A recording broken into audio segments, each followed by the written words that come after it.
playing a 40-minute game, and obviously that didn't happen. You know, Kansas. yeah, I thought the first half we was up 4, should have been up more. We turned it over a couple times, missed a couple easy ones. Second half, you know, we led most of the game, and in the second half, when they was cutting into the lead, we made some critical mistakes at half court with the ball, and they were able to get turnovers and get easy buckets down at the other end. And then offensively, you know, we missed some layups, missed some foul shots, missed some, you know, and just didn't keep scoring when they got hot and started scoring. So we ended up getting beat. You were getting some points off turnovers there in the first game, the break going a little bit. Yeah. And that almost just completely stopped in the second. Yeah. You know what I've said all along, it takes 1 or 2. You got to have 5 on the floor that are playing defense and getting to the ball and getting up the lanes and all that. When you have 1 or 2 all the time on the floor that's not doing that, and then it hurts your whole defense. I know it's tough not having Lene on the floor. Yeah, it was, but you know what? You know, I think she learned a great lesson. If you don't move your feet, you're probably in foul trouble. You know, I say it all the time. If you don't move your feet, and the players you're playing against moves their feet, you're probably not going to win that battle. And I think that was a good lesson for Lene. And you know, that girl Gardner was a senior, very good player, very good player. But I hope she learned a lesson there. You know, how to go against players like that, and you have to move your feet because they're going to be active and they're going to go to them. They're going to get a lot of touches. So because of that, you got to be in position at all times. I know attacking the Texas Tech zone the first time it was very frustrating. You weren't happy with the way you attacked. No, absolutely not. You'll see it again tomorrow. We didn't film, so I showed them the second half of Texas Tech. I just thought they needed to see that, and so I think hopefully they saw. You know, we pointed out several things. You know, what's a better way to attack that? You know, when the point in a 1-2-2 is clear down below the foul line and we don't attack the top, things like that. I mean, it's, you know, you're watching films with them, you get a little frustrated, and then, you know, hopefully you can correct those types of things.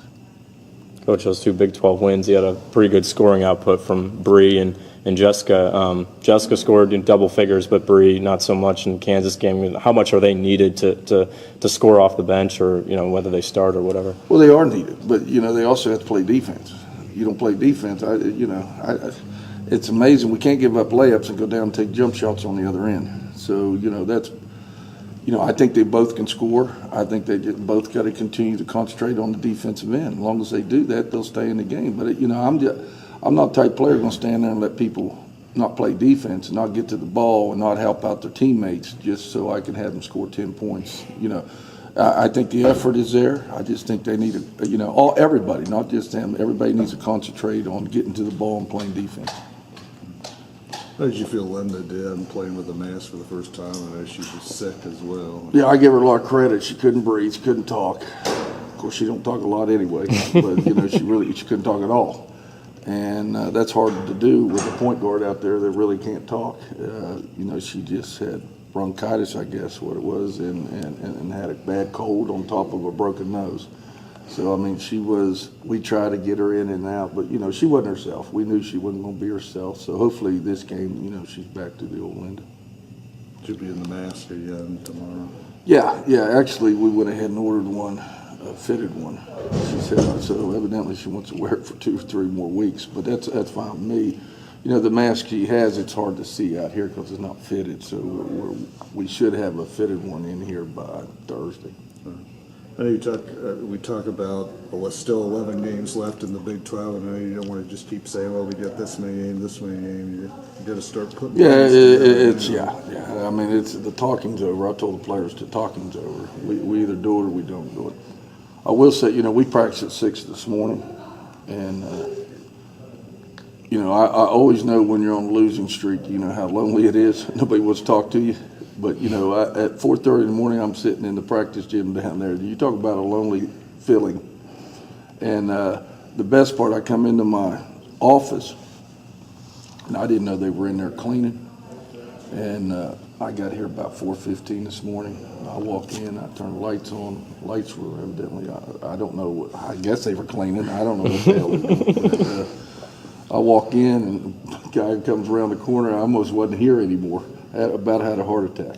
But, you know, at 4:15 in the morning, you don't expect to watch somebody walk around the corner in your office. Yeah.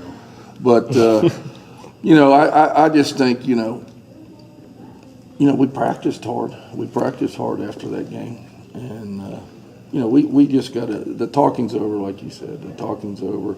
You know, we can keep pointing that out, 11 games left, you know, that could turn the season around, that type of stuff. But, you know, we got to want to do it, and we got to execute on the floor. You know, I thought the last 2 days we executed on the floor in practice, but if you don't carry that over to a game, you know, you're just not going to win those games. Linda was talking about, you know, getting the ball out of the hands of Amber Battle this time around, because when she does have it in her hands, I mean, she's as tough as it gets. What is the message to try to stop her? Well, you know, we got to sit down. You know, they can hit some threes, but they're not going to beat us from the three. They're not the type of team's going to beat you from the three. They beat us last time because we didn't take their zone very well, and also we let them into the paint too much. So we're just going to try to cut down on penetration, make them shoot over top. Now, if they're hitting them shots, then we'll have to adjust. But, you know, I don't think they can beat us from the three, just standing out shooting a bunch of threes.